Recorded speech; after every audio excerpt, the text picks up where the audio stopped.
everyone, welcome back to our math class. In today's class we are going to discuss the questions given in objective moves and work in mind. In your objective moves you are given two MCQs where both the questions are based on the properties of HCF and LCM, which you are very well aware of. So I think I shouldn't discuss because you can do them without my assistance. So let us move to work in mind. In work in mind, we are given at least 10 questions are given to you where every question should be maximum tried to be solved in your mind without using any pen and paper. So let us try how far we can successfully solve them in our mind. So the first question we have, express 30 as sum of two prime numbers and difference of two prime numbers. For this, first of all, you should have the knowledge about the prime numbers that lie between 1 to 100.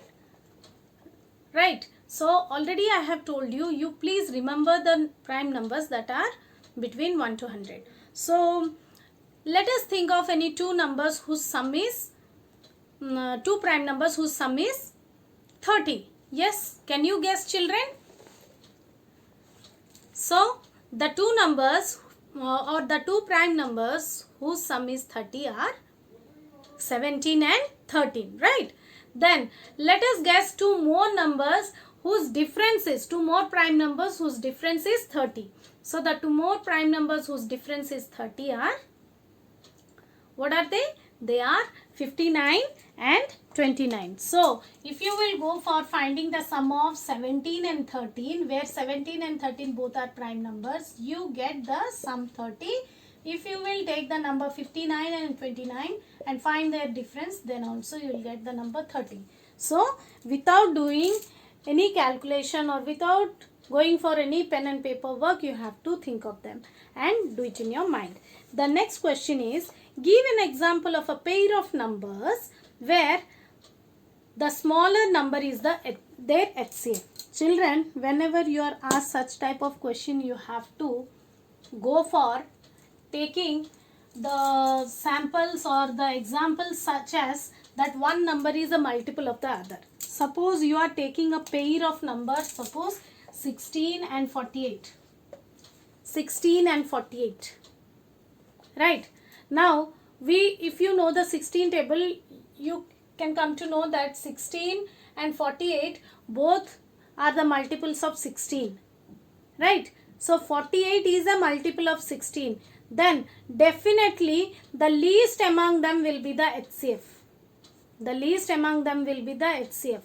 Right. So let me explain you one thing, that whenever we have a list of numbers given to you and you are finding that every number is a multiple of the other number, then the least among them will be the HCF of those numbers and the greatest among them will be the LCM of those numbers. Suppose you are taking a number 5, 15, 20 and 5, 15, 30 as well as 60. I am taking these numbers. Right. Now let us see. Here I have taken 4 numbers and now if I will ask you what is the HCF or highest common factor of these numbers. So when such numbers are given, you just first check out. 15 is a multiple of 5. 15 is a multiple of 5. 30 is a multiple of 15 and 5. Even 60 is a multiple of 5, 15 and 30. So the least among them will be the HCF in this case.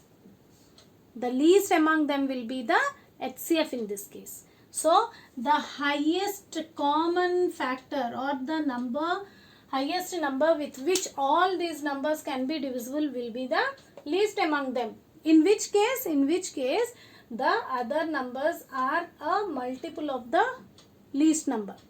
Other numbers should be multiples of the least number, right? 15 is a multiple of 5, 30 is also a multiple of 5 and 60 is also a multiple of 5. Now, if we want to find the HCF in this case, LCM in this case, then what we will do? We will, if the numbers are given in such a way that one number is a multiple of the other, then the greatest among them will be the LCM. Greatest among them will be the LCM. Now, as I have taken some easy numbers whose table you can guess in your mind, if you will go for 5 12 is 60, 15 4 is 60, 32 is 60 and 61 is 60. So, 60 will be the first number or first multiple that is common in all these three. So, the least common multiple will be 60. So, always remember when you are asked to select or write any pair of numbers whose HCF is the least one and LCM is the greatest one. If you will see the third question, the third question belongs to this only. So, in both of these questions, what you will do? You will take examples in such a way that one number is the multiple of the other. So, you can take any example. Suppose you are taking 8 and 32. So, here 32 is a multiple of 8. So, in this case, the smallest number will be the HCF and the greatest number will be the LCM. If you will find, see, I am finding.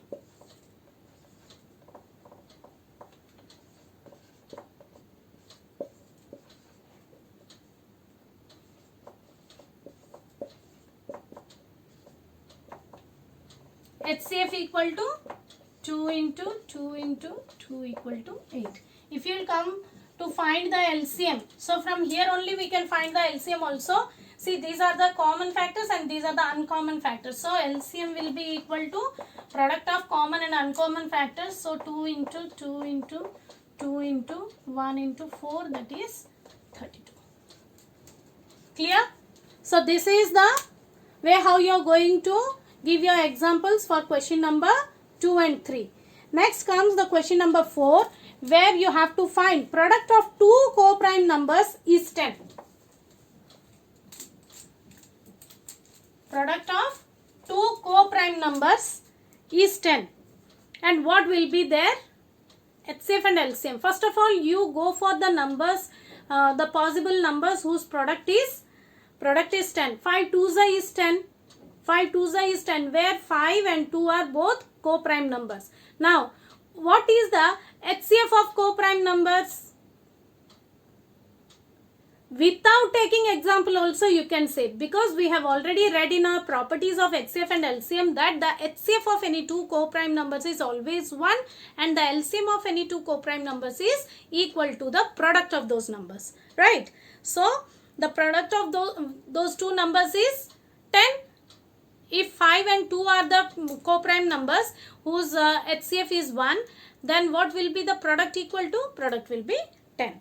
Then comes the number 5, question number 5. What is the greatest possible length that can be used to make exactly, measure exactly these two lengths, that is 20 centimeter and 24 centimeter? Children, I don't think you need my assistance to solve this one, because it is clearly a sum based on HCF.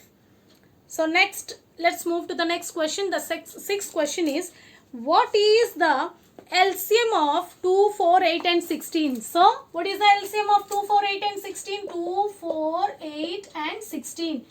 So, we have already discussed this. See here, 4 is a multiple of 2, 8 is a multiple of 4 and 16 is a multiple of 8. So, in this case, when every number is a multiple of the other number, then in this case, what will be the LCM? LCM will be equal to the greatest number, right? The next question we have, which is the HCF of 5, 10, 15, 20. Already I have cited this example. So, which is the HCF of this number? See here also all the numbers are the multiples of 5. So, 5 is the HCF. The least one will be the HCF. So, these two questions are quite related to question number 2 and 3. Then comes the question number 8. Here we have, which number has more number of divisors? So, what do you mean by divisors here? What they are asking us to find out? They are asking us to find out the factors. Factors of every number are nothing but its divisors, right? So you are given two numbers, 119 and the other number is 16. So what are the all possible divisors of 119? 1 and 119. Then 119 can be divisible by, can it be divisible by 3? No, it can be divisible by 7. 7 ones are 7, 49. Then 7 sevens are 49, right? So 7 17s is 119, and further you get this many factors only. Now if you will come for the factors, writing the factors of 16, 1 2 4 8, right? 1 2 4 8 and 16. Tell me who has more number of factors. Here we have 4 factors, whereas we have here 5 factors. So the number 16 has more factors. This means the number 16 has more number of divisors. The next question is given. Tell 3 common multiples of 7 and 14. So children, when you try to write the common multiples of 7 and 14. If you will write the multiples of 7 and if you will write the multiples of 14, then the common multiples of 7 and 14 will be the multiples of 14. Why? Suppose you are taking a number 2 and 8, where 8 is a multiple of 2. 8 is a multiple of 2. Okay. Now if you are asked what are the common multiples of 2 and 8, means simply you will start with common multiples will be 8 will be the first common multiple, then 8 to the 16, 8 3 is a 24, 8 4 is a 32 and so on you will get. This means all the multiples of 8 will be the common multiples of 2 and 8. In which case when one number is a multiple of the other number. So here also when you are given 7 and 14, we all know 14 is a multiple of 7. So what numbers will be the common multiples of 7 and 14? So the common multiples of 7 and 14 will be the multiples of 14. So we are asked only the first 3. So the first 3 multiples of 14 will give you the common first 3 common multiples of 7 and 14, right? So you do it. Next comes, what are the prime numbers, prime divisors? What are all prime divisors of 100 between 5 and 100? So first of all you think of the prime divisors, means prime factors of prime factors of 100. So let us first write down the possible factors of 100. See, first 100, 100 is 100, then 2 50 is 100, 4 25 is 100, then 5 20 is 100, then 10 10 is 100. As we got the repetition over, there are no more numbers as factors. Now our range is given 5 to 100. You have to find out the factors of 100 that are between 5 to 100. Okay, if you will see which factors are between 5 to 100, means between, when the word between comes, you will not include both the terminal numbers. Means you will not include 5 and you will not include 100. 5 and 100 will not be included and rest of the factors will be included. So after 5 we have a 10, 20, 25, 50. These all prime numbers, these all factors lie between 5 and 100. So is there any one of the factor which is prime? You are asked, write all the prime divisors, means all the prime factors of 100, okay, that lie between 5 and 100. So the factors of 100 that lie between 5 and 100 are 10, 20, 25 and 50. Is there any, are they prime number? Is there any of them prime number? No. So there is no prime number. There is no prime number. You have to write the statement. You write it. Okay.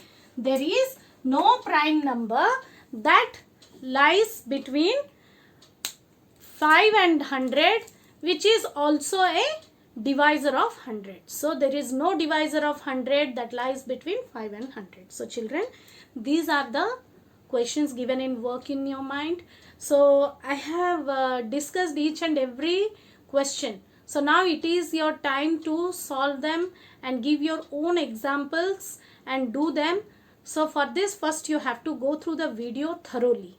Okay, if you don't understand after going through the video at the first time, so go through the video at least twice or thrice to understand each and every question, and then you start solving them in your math notebook. Okay, so first you have to try to develop the skill of solving them in your mind. Okay, then you do them in your math notebook. Okay, thank you.